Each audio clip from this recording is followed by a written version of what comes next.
Updates for us. Let's talk about concerns around security ahead of this election. I'm joined by ACP Olumuyiwa Adejobi, who is the first public relations officer. Thank you for joining us on the program. You mentioned that the IGP has announced comprehensive security measures ahead of this election. Precisely, how do these measures intend to prevent electoral violence and ensure public safety during and after the exercise? Well, thank you, Nick. Good evening. Good evening, observers. Like I always say that every election is a process. It's not a day thing.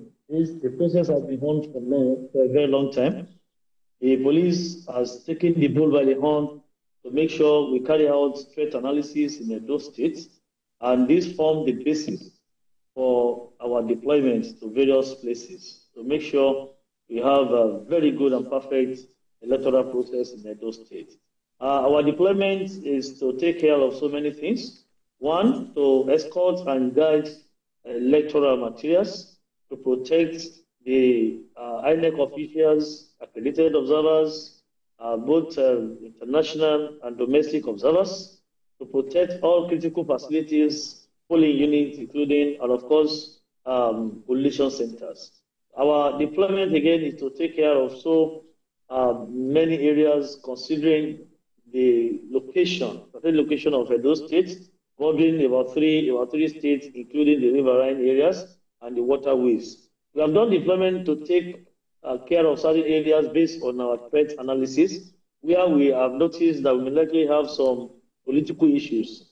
We have good, appreciable number of deployment done in these areas. So, if I mean, our intelligence has shown us so many things, which of course I'm not expected to be rolling out some of those things on here now. But with what we have with our deployment, we are okay and we are good to go. And of course, our deployment can be reviewed.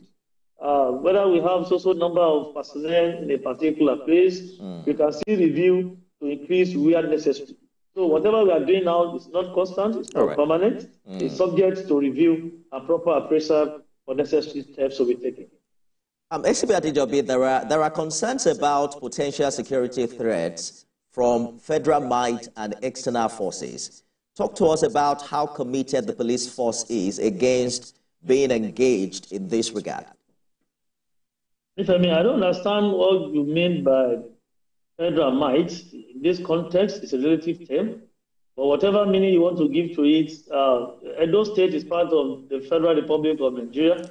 So Edo State is to enjoy federal might. So I wouldn't know the federal might you mean. But whatever it is, the federal government is interested. I'm sure you are aware that the president made a release today, calling for calm, calling for civility. So the president, as the father of the nation, has made it clear that we want peace in Edo State. So I wouldn't understand the word or the phrase federal power, federal might. We have come, and like the IGP said, that the police as an agency, the responsible institution that has been empowered by the electoral heart to carry out certain obligations and responsibilities. This we will carry out with utmost sense of excellence, professionalism, and impartiality. So whatever federal government is bringing in is to support the system, to support the process, to make sure we have free, fair, and credible elections in Edo State. So all of us who belong to this country, whether you belong to one party or the other, you are part of this government and you are to enjoy the so-called federal power of federal might. Not to oppress anybody. You are going to see that you have made adequate deployment to cater for all of this. Don't forget, because you are managing this election doesn't mean we are going to abandon our primary and statutory assignment of protection of lives and property. Patrols are ongoing. Good patrols are ongoing. We still need to make sure that we protect our highways against the antics of these highway robbers and the like. So we have come to make sure we police Edo, we police this electoral process, and make sure there's peace in Edo State. The IGP has implemented ban on all security aids and escorts accompanying VIPs to polling booths and collation centers. Does this apply to elected officials and appointees of government? Yes, look at me, as a normal practice, what we do is we don't want any VIP, whether you are entitled to have police guards, escorts or not. We don't want any VIP to go out on election day and intimidate voters. We don't expect any elected officials to go out with any of a large number of security aides.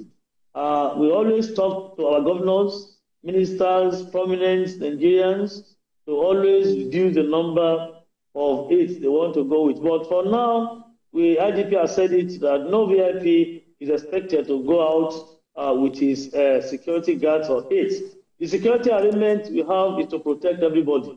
We are not, during this election, we are not going to protect individuals, but to protect the system. So which means everybody within that system is adequately protected. Even if the governor, the deputy governor want to go out, we always encourage governors where we have done these elections before, that the ABC can go, the Holy can go with him, or the chief detail, or the CSO. And maximum. There is no need for us to have like 10, 7, 10, 11 vehicles, 13, 14, 15 vehicles to be moving to polling units or collation centers. So the IGP's directive is clear enough. We are even trying to withdraw all the security aids attached to them this night. The signal has gone out. And this is not only applicable to the police.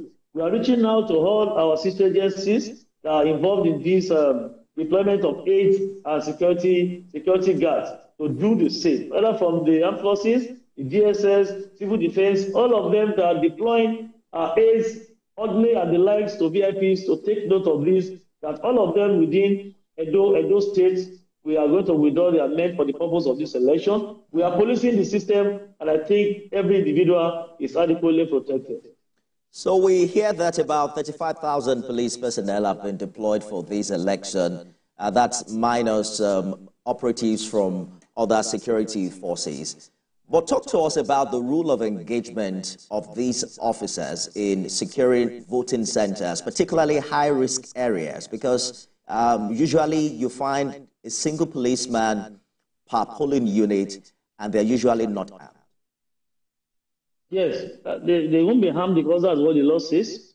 But we have made arrangement to make sure we give buffer and we give cover to them, those operatives that will be at the polling unit. We have done it in such a way that at least you are going to see a policeman at the polling unit to be assisted by other security agencies.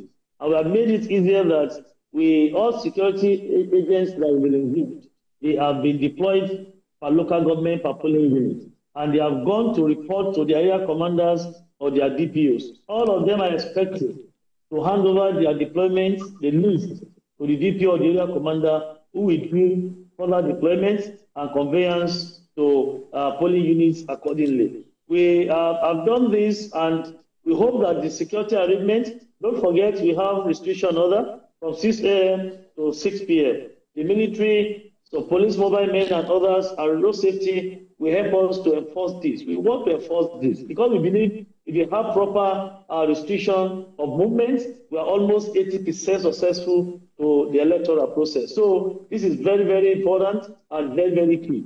We have done another patrol involving mobile men, civil defense, and others that are armed.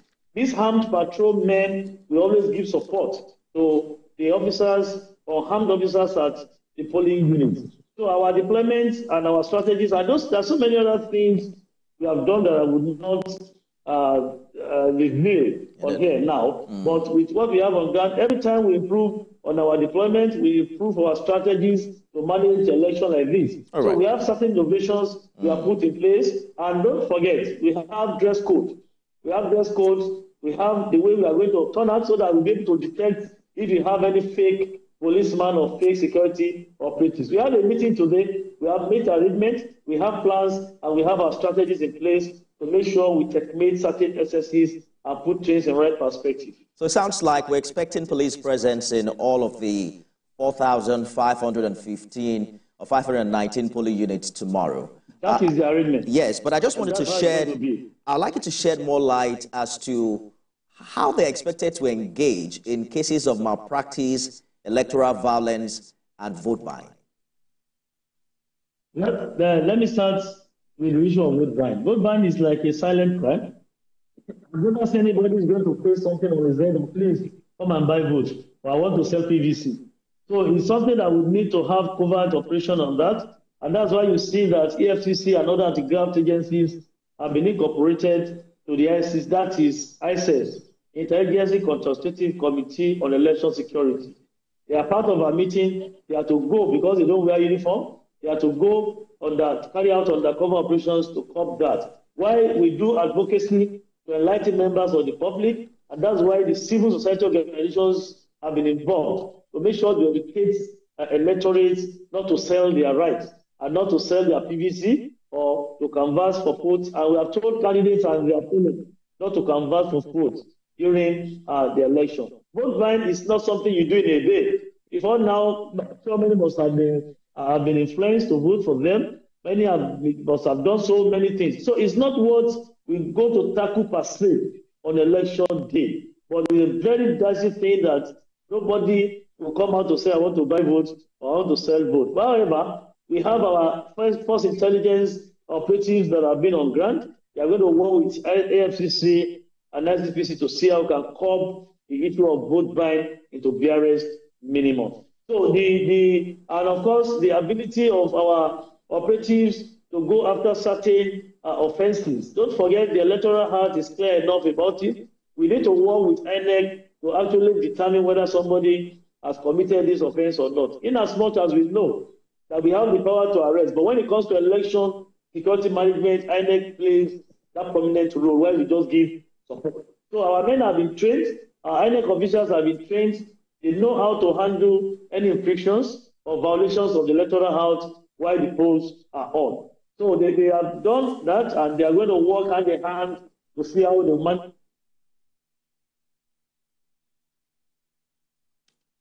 Well, we're going to work on reconnecting with ACP Olumuyiwa Adejobi. ACP, if you can hear me, we have to wrap this conversation so that we can also get to speak with the resident electoral commissioner in Edo State. But if you can in a minute, let us quickly address the issue of restriction of vehicular movement. In your press release, restriction on all forms of transportation is from 6 a.m. to 6 p.m. on election day, ACP. Apart from those on essential duties, are there exemptions to these restrictions in cases of emergency? And can people still enter Edo just before 6